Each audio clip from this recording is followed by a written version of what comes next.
Mental math class 9th और आज की सीरीज में हम करेंगे chapter number 6 line and angles.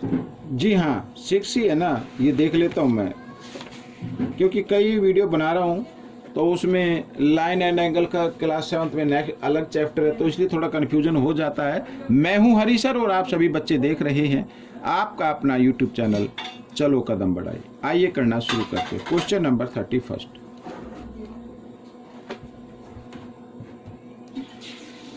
ये रहा। क्वेश्चन नंबर 31 क्या कहता है, देखो। In the given figure find the value of x if y equal 130 degree, ये y 130 डिग्री है, एंड l पैरेलल m। ठीक है, हमें x की वैल्यू फाइंड आउट करनी है। अब बच्चों सबसे पहले ये आप एंगल फाइंड आउट कर लेंगे, एंगल 1। ठीक है, तो यहां पर मैं देखो एंगल 1 इक्वल होगा एंगल y के, इन्हें बोलते हैं vertical opposite angle, vertically opposite angle.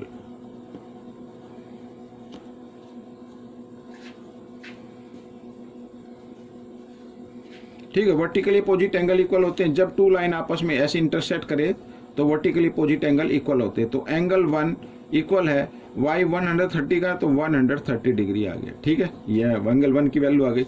अब बच्चों देखो l पैरेलल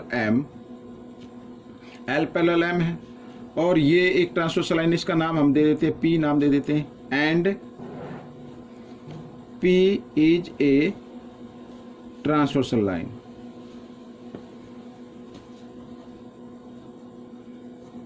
ठीक है, ये एक ट्रांसवर्सल लाइन हो गई। तो angle 1 plus angle x is equal to 180 degree होगा सम ऑफ इंटीरियर एंगल।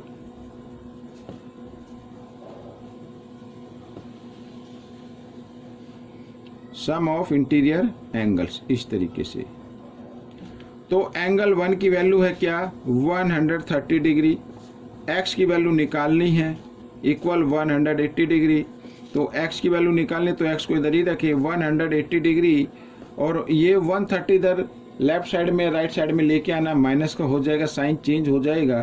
तो x की वैल्यू आ गई बच्चों कितनी, 50 डिग्री। तो this is the answer. x की वैल्यू क्या आ गई, 50 degree. This is the answer. ये आपका आंसर निकल गया। ठीक है, आइए करते हैं क्वेश्चन नंबर 32। क्या कहता है, ये भी इजी है क्वेश्चन। ठीक है ना। अब देखो इसमें है बी क्यू पैरेलल ओपी। ठीक है, और एक्स की वैल्यू फाइंड आउट करनी है। बिल्कुल लीजिए, देखो इधर यहाँ पर मैं लिख लेता हूँ B Q parallel O P and A B is a transversal line.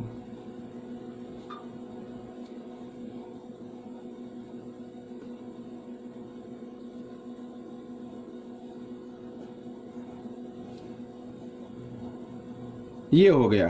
ठीक है, अब हमने ये ऐसा क्यों किया, देखो ये दोनों लाइन पैरेलल हैं और ये ट्रांसवर्सल लाइन हो गई, तो ये एंगल और ये एंगल ये भी अप साइड में है, यानी आप अगर देखें तो राइट साइड में, ये भी राइट साइड में, तो ये एंगल इक्वल होंगे कोरिस्पॉन्डिंग एंगल से। ठीक है, इसी तरीके से हम कोरिस्पॉन्डिंग एंगल से इसको निकालेंगे। अब फिर ट्रायंगल ले लेंगे ये वाली, इसका नाम ए ओ, यहाँ पर इंटरसेक्ट नहीं तो एम लिख लीजिए, कोई बात नहीं है।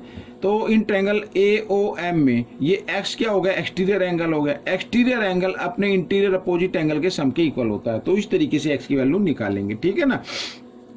तो ट्रांसवर्सल लाइन हो गई, तो इसका मतलब एंगल यहाँ पर क्या है, नाम है Q B O. Angle Q B O equal होगा एंगल पी ओ ए। ठीक है, इन्हें बोलते हैं कोरिस्पॉन्डिंग एंगल।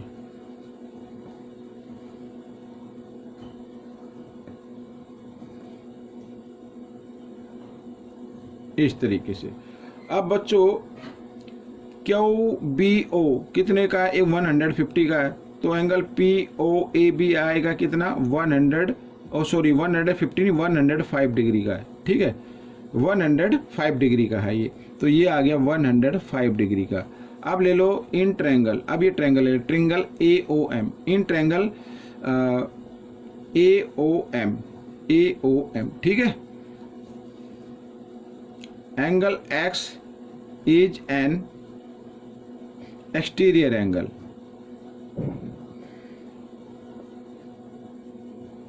ये एक्सटीरियर एंगल हो गया, और एक्सटीरियर एंगल इक्वल होता है अपने इंटीरियर अपोजिट एंगल के सम के इक्वल होता है। तो 105 डिग्री प्लस 25 डिग्री, आगे कर लेते हैं, x इक्वल होगा, ऐड किया तो 130 डिग्री।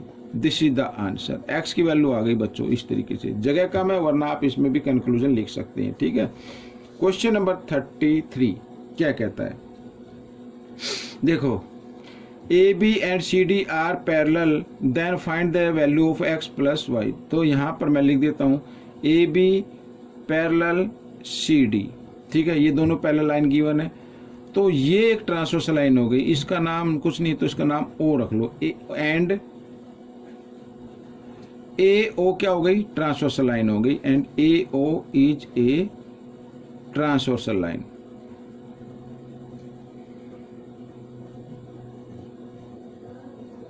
ये ट्रांसवर्सल लाइन हो गई। ठीक है, तो एंगल x इक्वल होगा एंगल 40 के, तो यहां पर लिख देता हूं x इक्वल होगा 40 डिग्री के। क्यों इक्वल होगा, ये अल्टरनेट एंगल होते हैं, अल्टरनेट भी एंगल हमेशा क्या होते हैं, इक्वल होते हैं। ठीक है,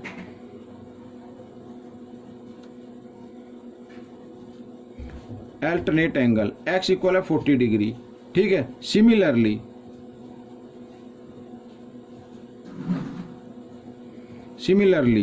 ठीक है, A B parallel C D and B O is a transversal line.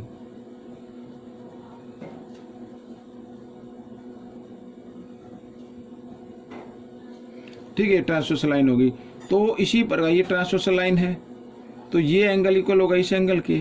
ठीक है ना, तो y इक्वल होगा 60 डिग्री के, इन्हें भी बोलते हैं क्या, अल्टरनेट एंगल बोलते हैं। ये भी हो गए अल्टरनेट एंगल्स। ठीक है, अल्टरनेट एंगल्स इक्वल होते हैं। तो हमें जो वैल्यू फाइंड आउट करनी है वो करनी है x plus Y. x plus Y means 40 degree plus 60 degree is equal to 100 degree. This is the answer, ये आपका आंसर बन गया। आइए करते हैं क्वेश्चन नंबर 34। ये रहा आपके सामने, बहुत ही इजी क्वेश्चन है बच्चों ये भी। Find the value of Z, Z की वैल्यू फाइंड आउट करनी है। ठीक है, अब बच्चों जब कभी भी ऐसे इस प्रकार टू लाइन इंटरसेक्ट करे तो ये एंगल और ये एंगल, इन्हें बोलते हैं वर्टिकली अपोजिट एंगल। तो वर्टिकली अपोजिट एंगल हमेशा क्या होते हैं, इक्वल होते हैं। मीन्स अगर मैं इसको करूँ जेड प्लस 40 डिग्री और ये इक्वल हो जाएगा 118 डिग्री के, इन्हें बोलते हैं वर्टिकली अपोजिट एंगल। ठीक है ना, यहाँ पर मैं लिख देता हूँ वर्टिकली अपोजिट एंगल।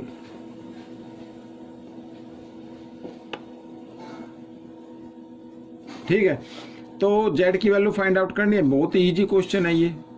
सॉरी 118 है ना ये तो 40 लेफ्ट साइड में है प्लस का, राइट साइड में इसको लेके आएंगे तो हो जाएगा माइनस का।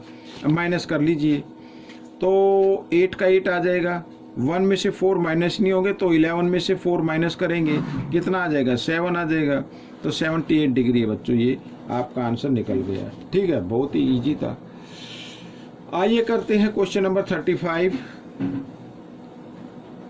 क्वेश्चन नंबर 35 क्या कहता है, देखो हमें वैल्यू फाइंड आउट करनी है एक्स जेड माइनस वाई। अब अगर मैं इधर लिखूँ ये वाला, देखो ये लिखूँ तो सबसे पहले ये टू लाइन इंटरसेक्ट कर रही हैं, तो ये एंगल इक्वल होगा इस एंगल के, यानी 65 इक्वल होगा वाई के, तो वाई इक्वल होगा 65 डिग्री के। ठीक है, वर्टिकली अपोजिट एंगल, ये जरूर लिखना है बच्चों, वर्टिकली अपोजिट एंगल्स। ठीक है, ये इक्वल होते हैं, तो ये तो आ गया। अच्छा, अब हमें निकालनी है x की वैल्यू। ठीक है, अब अगर 65 और प्लस x कर दूं, ये एक लाइन आप देख रहे हैं 180 डिग्री पे होती है लाइन, 180 डिग्री पे लाइन होती है, तो x प्लस 65 इन दोनों का सम भी क्या होना चाहिए, 180 डिग्री होना चाहिए। लीनियर पेयर बोलेंगे इन्हें, क्या बोलेंगे, लीनियर पेयर। ठीक है, लीनियर पेयर। तो x की वैल्यू निकाल लेते हैं 180 डिग्री, 65 इधर लेफ्ट साइड में प्लस का, राइट साइड में आ जाएगा तो माइनस का हो जाएगा, माइनस कर दीजिए। आपकी वैल्यू आ जाए। तो 10 में से 5 माइनस करेंगे 5, यहाँ पे रहेगा 7, 7 में से 6 माइनस करेंगे 1 और 1 का 1, 115 डिग्री आ गया। ठीक है। सिमिलरली x इक्वल होगा किसके, z के। ये क्या होंगे, वर्टिकली अपोजिट एंगल होंगे।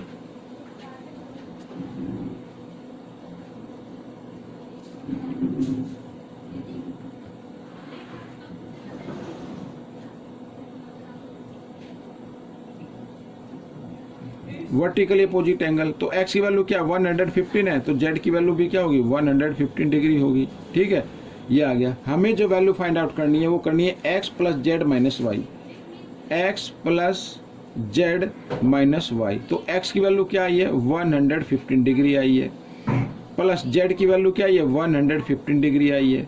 ठीक है ना, और y की वैल्यू क्या आई है, माइनस कर देना 65 आई है।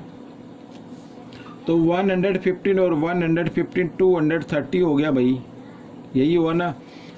और माइनस क्या करना है 65 करना है, तो 10 में से 5 माइनस करेंगे 5 आ जाएगा। अब यहाँ पे रह गया 2, 2 में से तो 6 माइनस ही होंगे, बोरो लेंगे 12 में से 6 माइनस करेंगे क्या आएगा 6 आएगा, यहाँ रह गया 1। तो 165 is the answer of your question. तो बच्चों ये पार्ट कंप्लीट हो गया है। आपको ये पार्ट कैसा लगा ज़रूर बताएं, इसमें से सीखकर दूसरे बच्चों को ज़रूर सिखाना है ताकि आपकी ज़्यादा से ज़्यादा प्रैक्टिस हो सके। भाई ज़्यादा प्रैक्टिस होगी तभी आपकी अच्छी रैंक आएगी, अच्छे मार्क्स आएंगे। तो ये बात बिल्कुल ना बोले, practice makes a man perfect. बिना प्रैक्टिस के कुछ भी पॉसिबल नहीं है।